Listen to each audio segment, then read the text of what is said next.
Amis du jour, bonjour, c'est Jean-François du Web et la Tortue. Bienvenue dans ce 40e épisode des Actus de la semaine, le condensé de l'actu social média. C'est parti. Allez, comme d'habitude, on commence avec Twitter. Une information que j'avais ratée la semaine dernière. Selon le New York Times, au moins 200 personnes de chez Twitter ont été remerciées, soit 10% des effectifs restants. Elon Musk a également indiqué dans une interview qu'il songeait à développer une alternative à ChatGPT. Il est mécontent du lien qui a été créé entre OpenAI et Microsoft et du coup, il préférait créer son propre modèle. Il a également précisé que OpenAI avait été créé en tant qu'une société à but non lucratif et a un code source ouvert pour servir de contrepoids à Google, mais elle est maintenant devenue une société à code source fermé et à profit maximum. C'est certainement ce qui a fait pencher la balance côté Elon Musk. En ce qui concerne de nouvelles fonctionnalités en approche, pas grand chose à se mettre sous la dent, à part une petite capture d'écran d'Alessandro Paluzzi, qui est toujours un des annonceurs prioritaires de la plateforme, qui a parlé d'un bouton de visio sur les chats. Autrement dit, peut-être qu'il sera possible bientôt d'envoyer des messages vidéo ou de faire un petit peu des visioconférences via la messagerie privée de Twitter.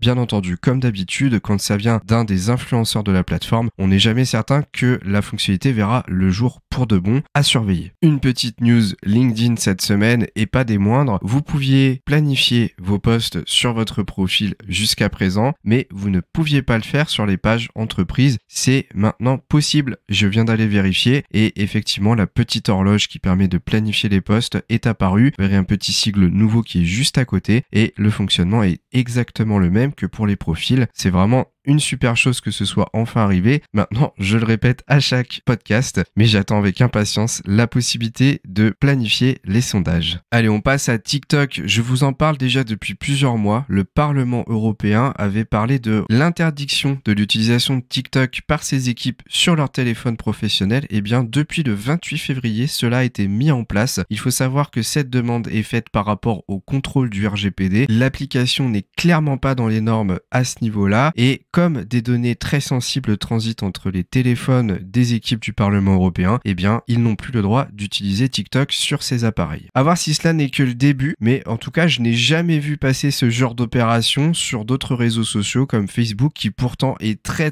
clairement loin d'être irréprochable à ce sujet. Bon, vous le savez, jusqu'à présent, la limite d'âge d'utilisation des réseaux sociaux, c'est 13 ans minimum. Et donc, si vous avez entre 13 et 18 ans, eh bien, une fonctionnalité vient d'être mise en place permettant de limiter votre temps d'utilisation de l'application à 60 minutes par jour maximum. C'est une option qui doit être mise en place par les parents. C'est une option qui n'est pas active par défaut sur le réseau social.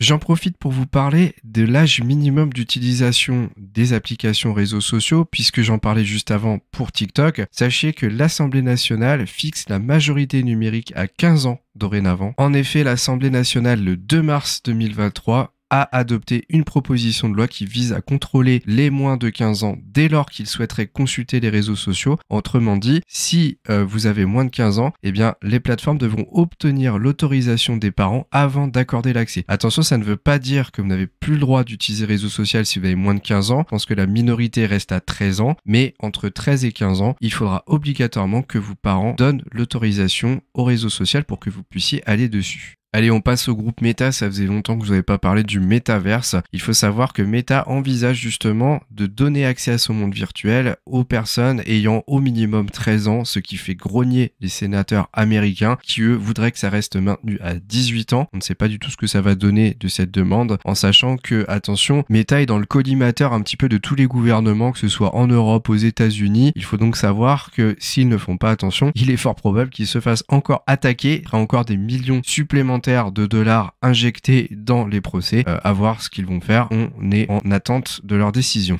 D'ailleurs, toujours en restant sur la réalité virtuelle, il faut savoir que Meta a commercialisé sa nouvelle version du casque VR MetaQuest Pro qui était au départ à 1499,99 $ et qui a été baissé de 33%, c'est-à-dire 999 $. Alors j'avoue que je ne connais pas les fonctionnalités du casque parce que c'est très cher comme prix, mais je pense que ça doit quand même être des choses assez folles que propose en termes de technologie l'outil. Mais bon, à un moment, s'ils veulent en vendre, ils n'ont pas le choix. choix, il faudra qu'ils baissent encore peut-être leurs tarifs pour réussir à les commercialiser dans de bonnes conditions. La semaine dernière, je vous parlais d'un concurrent de ChatGPT qui était en train d'être développé par Facebook. Eh bien, j'ai son nom, Llama. L-L-A-M-A. Je l'avais pas donné la semaine dernière parce que dans le contenu où j'avais trouvé l'information, le nom n'était pas précisé. Allez, côté Instagram, pas grand chose à se mettre sous la dent. Une news d'Alessandro Paluzzi parle de la possibilité bientôt d'ajouter des musiques à des carousels, à voir quand est-ce que cela arrivera, mais aussi la possibilité de découper des vidéos dans les stories, un petit peu comme les Reels. Comme cette news vient également d'Alessandro Paluzzi, pas plus d'informations sur le temps que mettra la fonctionnalité à être déployée. Et on termine avec WhatsApp qui est en train de développer de nouvelles fonctionnalités, dont certaines qui pourraient arriver très rapidement. La première serait une bannière qui informerait les personnes qu'elles peuvent partager des documents sur l'application ne dépassant pas des tailles de 2 gigaoctets. Le but étant que cette bannière indique aux personnes qu'elles peuvent le faire pour leur faire tester la fonctionnalité qui est nouvelle. Une autre fonctionnalité intéressante serait la possibilité de créer des raccourcis d'appel en ajoutant certains utilisateurs à votre liste de contacts et en les mettant en favoris. Eh bien, par le biais de l'accueil, vous pourriez directement appeler l'une des personnes de cette liste. Et la dernière fonctionnalité serait la possibilité d'épingler des messages dans des fils de discussion ou des groupes permettant de mettre en avant certains sujets, certains messages qui sont plus importants que les autres. On en a fini avec le groupe Meta. On finit ce podcast avec Snapchat qui déploie My Hey Hi pour les abonnés de Subscribe Plus, l'abonnement payant de chez Snapchat, qui est un robot basé sur ChatGPT. Alors voici quelques exemples donnés par le blog du modérateur d'utilisation. Vous pourrez demander au chatbot de générer des idées de cadeaux d'anniversaire pour vos amis, de planifier une randonnée pour un long week-end, de suggérer une recette pour le dîner. Autrement dit, ce sera un chat conversationnel avec ChatGPT intégré directement dans l'application. Et voilà, on en arrive à la fin de ce podcast. Merci de votre écoute. N'oubliez pas, comme d'habitude, de venir le commenter pour échanger avec moi sur YouTube. N'hésitez pas également à mettre 5 étoiles si c'est possible, à vous abonner si ce n'est pas déjà fait, et on se retrouve très vite pour un nouveau podcast du Web et la Tortue.